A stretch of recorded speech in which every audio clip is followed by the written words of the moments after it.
Când vine vorba de genți premium de motocicletă, Lowrider joacă în cu totul altă ligă față de restul producătorilor de astfel de accesorii. Cu funcționalități ce nu le găsești la niciun alt top case sau side case, aceste genți de motocicletă schimbă total jocul. Sunt Alex pe motor și în videoclipul de astăzi îți arăt 14 motive pentru care gențile Lowrider sunt cele mai bine gândite de pe piață și de ce nu au absolut niciun concurent în domeniul ăsta. Așa că dacă îți cauți gențile ideale pentru adventure sau pentru touring, detaliile din clipul de azi ar putea să te convingă să treci și tu pe un set de genți Lowrider. Dar înainte să trecem pe lista de cele 14 itemuri pe care mi le-am notat, care din punctul meu de vedere dovedesc că gențile Lowrider sunt ceva super bine, super mega over-engineered, ca să zic așa, supra-inginericizate, adică s-au gândit la multe chestii când le-au făcut, vreau să menționez două chestii. În primul rând, de ceva timp care mă urmăriți pe celelalte rețele sociale, gen Facebook sau Instagram, probabil ați văzut că sunt brand ambassador pentru Lowrider începând cu primăvara aceasta. Asta înseamnă că eu am primit gențile astea gratuite, dar nu am fost sponsorizat, nu am fost plătit să vorbesc, nici măcar contractul nostru nu are legătură cu YouTube-ul, pentru că eu sunt brand ambassador la Lowrider din poziția de content creator pe Instagram. Deci, ei nu au nimic de zis în legătură cu ce postez eu despre ei aici pe YouTube. Asta fiind spus, clipul ăsta nici măcar nu e un review. De asta am o listă de 14 motive pentru că review-uri sunt o grămadă pe internet care vorbesc despre ele. Puteți să mergeți să vedeți la alții, eu nu o să intru în detalii de genul ăsta, eu vreau să ating cu astea 14 chestii pe care oamenii nu am văzut să le menționeze în alte videoclipuri și mi se pare mie că merită de menționat pentru că sunt niște detalii care mi se pare că fac extrem de mare diferență față de competitorii lor. Și doi la mână aș vrea să mulțumesc pe această cale la Gourmet, vă pun aici un Instagramul ei, Mădălina, care e una din cele mai bucătărețe motocicliste de pe Instagramul românesc sau una din cele mai motocicliste bucătăreasă de pe Instagramul românesc, cum vreți să-i spuneți, și lui Florin Pepene de la Adventure Riders România, care m-au recomandat pentru poziția asta de brand ambassador la Lowrider. Așa că vă mulțumesc din partea mea și voi restul care vă uitați și vreți să vedeți pe rețele sociale conținut de calitate legat de motociclism, mergeți și dați-le un follow, arătați-le niște dragoste din partea noastră. No. Și asta fiind spuse, hai să începem, hai să vedem lista de astea 14 chestii care le-am găsit eu la gențile Lowrider, la coburii laterali, la side cases și la top case, la geanta de deasupra, din spate, care m-au impresionat peste măsură. Și sper că îmi permite să fac asta cu telefonul în mână, că am lista notată aici. O să încerc să nu fie ăsta un videoclip foarte lung, să vă zic exact ce am găsit interesant la ele sau ce mi-a plăcut așa de tare. Prima chestie și cea mai impresionantă, probabil și o chestie pe care ați văzut-o mulți dintre voi când v-ați uitat la gențile Lowrider sau ați observat, e faptul că sunt 1. Genți configurabile pe orice suport. Adică ele vin cu placa aia metalică pe care stau gențile, placa metalică se dă jos din șuruburi de pe gențile propriu-zise și placa aia metalică, după cum vedeți în poza asta ce vă pun acum în față, are canalele și găurelele alea pe toată suprafața ei, cum s-ar spune, și pe ea vin niște prinderi, care acele prinderi se pot configura în orice poziție în acele găurele și canale pe care le vedeți în față. Asta înseamnă că orice tip de suport metalic ai avea sau aproape orice tip de suport metalic ai avea, poți să configurezi cumva prinderile alea propriu-zise ca să se potrivească pe suportul tău, ceea ce îți dă un range extrem de mare. 2. Gențile laterale vin și cu permanent mounts, pentru că de ce am vorbit la punctul 1 e de faptul de cum se prind și se aranjează cu quick release mounts. Dacă cumva astea nu se potrivesc sau nu vrei situația asta de quick release, în kitul de instalare primești și niște suporți care se prind tot de placa asta metalică, ce am văzut-o la punctul anterior, dar se prind într-un mod permanent, cu niște șuruburi acolo. Practic tu după ce le-ai prins, ăștia nu mai pot fi dat jos decât cu chei și parte de mecanic. Și după cum am zis, suporții ăștia sunt incluși în kitul de montare, vin împreună cu gențile, inclus în preț, nu trebuie să iei niciun alt extra accesoriu dacă vrei varianta asta de montare permanentă pe motocicletă. Și că tot vorbim de chestii configurabile, la punctul 3, faptul că top case-ul e configurabil înainte și înapoi. Deși placa care îți vine cu top case, un kitul de montaj, se prinde într-o poziție fixă pe motocicletă în funcție de suportul de top case pe care îl ai, top case-ul propriu-zis are niște piciorușe de desubt care se pot muta în interiorul său, foarte ușor dacă o să vă uitați pe YouTube-ul de la Lone Rider în tutoriale de instalare, ca să pui top case-ul mai în față sau mai în spate, ca să reglezi comoditatea pasagerului tău, practic. Și mi se pare foarte fain și nu înțeleg de ce mai mulți producători nu fac chestia asta. Pe lângă asta, la punctul 4 vorbim de faptul că top case-ul are o grilă de tipul mole de jur împrejurul ei. Dacă nu știți ce e mole, e sistemul ăsta de prindere, îl găsiți pe veste, pe rucsac și mai nou pe top case-urile de la Lone Rider. Și în ce înseamnă asta? Că puteți agăța orice fel de accesorii direct de top case, de sistemul ăsta de jur împrejur. Ce înseamnă? Puteți să puneți gentuțe mai mici, puteți să puneți chestii atârnate de o carabă, chestii de genul ăsta. E foarte util, într-adevăr nu puteți să puneți chestii grele, dar și de 1 kg poți, spre exemplu, să pui o rezervă de 1 litru de benzină sau poți să-ți pui un bidon de apă.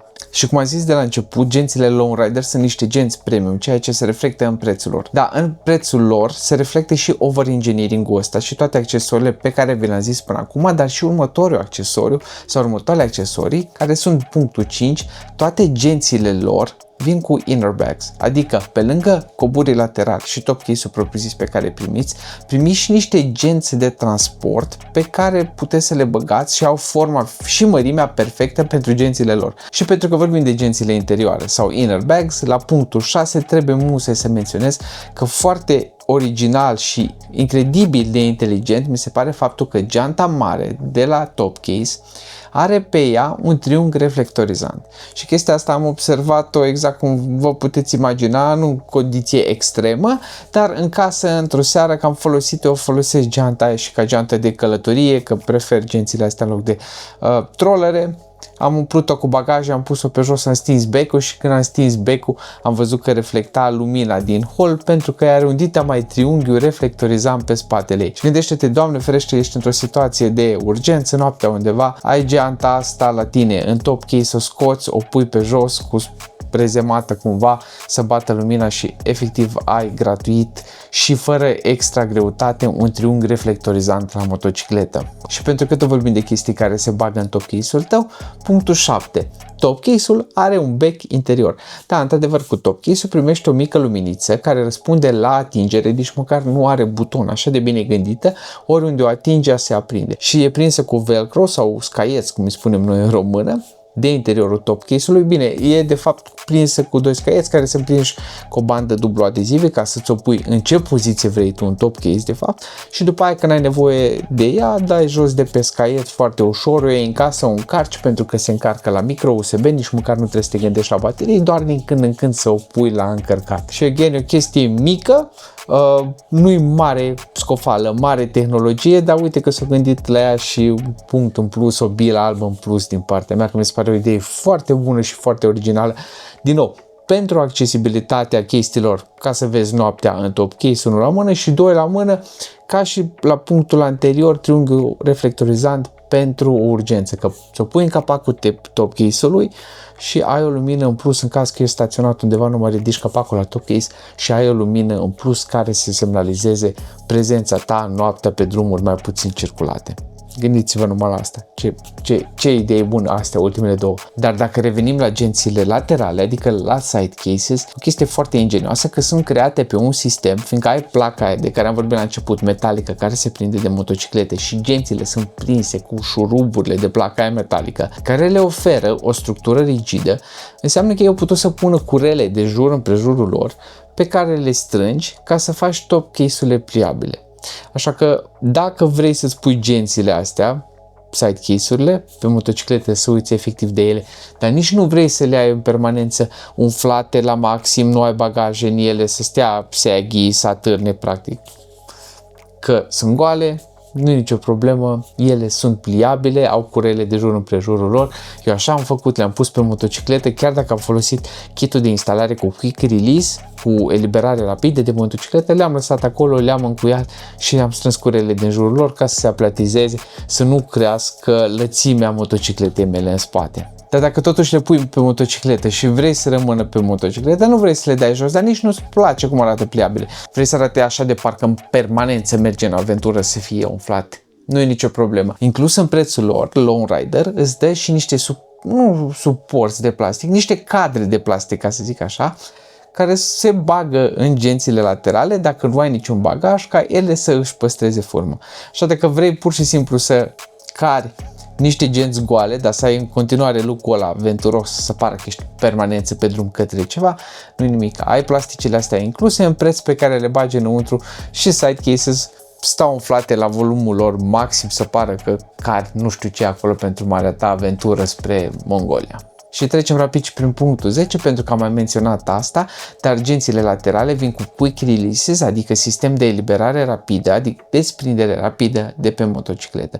Ceea ce înseamnă că după ce le-ai configurat odată, ele au prinderea cea de sus, care este cu cheie, care vine de jur împrejurul bării, suportului tău de cobur, se încuie cu cheia, rămân pe motocicletă. Când vrei să dai jos, să rămâi numai cu suportul pe motocicletă, să nu fie nevoie să-i lași în permanență, dacă nu e cazul, nu e nimic. Iei cheia, desfaci șurubul, ridici clapeta asta și pur și simplu le dai jos și le pui deoparte pe când o să ai nevoie. Și pentru că v-am zis mai devreme că toate gențile vin și cu genți interioare, inner bags și pentru side cases și pentru top case, asta înseamnă că cei de la Lone Rider au putut face o chestie foarte inteligentă și anume să pună scurgeri de apă în gențile laterale. Așa că dacă le lași acolo, te prinde ploaia, nu știu ce, din ele o să se scurgă apa foarte ușor pentru că au niște găurile mici la bază și pe tine nu te afectează pentru că bagajele tale sunt în gențile interioare pe care le-ai primit gratis în prețul lor. Și cred că suntem la punctul 12, dacă am numărat bine, și aici e o chestie minoră pe care simt eu că ar trebui să facă orice producător de top case, de motocicletă, dar nu o face aproape nimeni. Și anume să includă spătar pentru pasager în prețul top case-ului și să vină gata montat. Pentru că de ce am văzut eu, majoritatea îți vând top case-ul și dacă vrei și spătar pentru pasager trebuie să mai dai câteva zeci de euro în plus.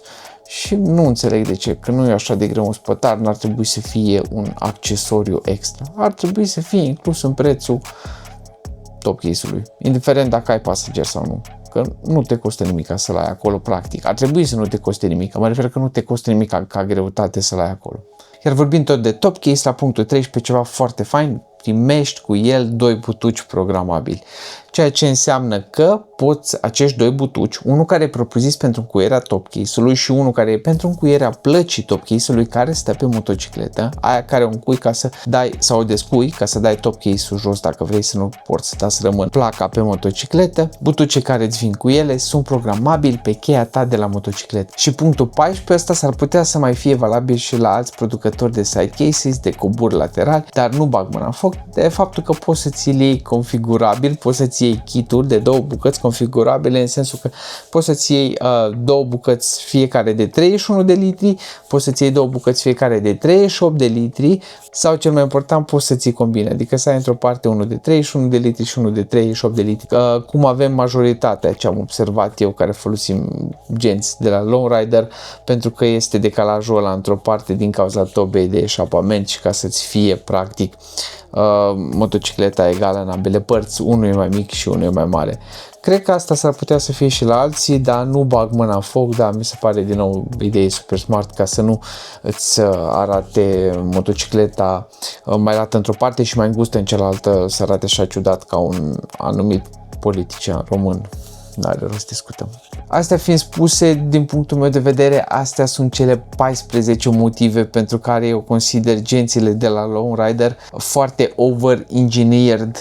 Ar trebui să avem un cuvânt pentru asta și nu știu cum zic, supra-inginerigizate, adică s-au gândit mult la ce fac ca să aibă multe funcționalități, dar nu numai să fie acolo funcționalitățile astea, să fie și mega utile pentru motocicliști și aia m-a impresionat cel mai tare.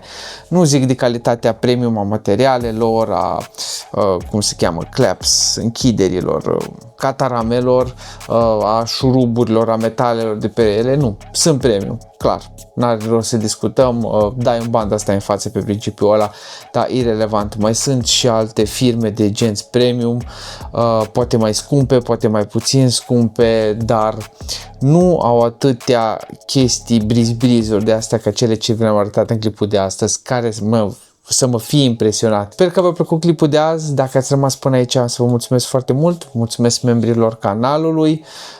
Dacă nu sunteți abonați, am să vă rog să luați în considerare să-mi lăsați și o abonare. Puteți să dați un like, un share către prietenii voștri, mai ales dacă știți că își caută genți noi de motocicletă sau primele genți de motocicletă. Astea, din punctul meu de vedere, sunt o variantă foarte bună. Și cam astea fiind spuse, până data viitoare nu uitați, fiți buni cu voi, fiți buni unii cu alții și apă pai și bătaie și asfalt uscat.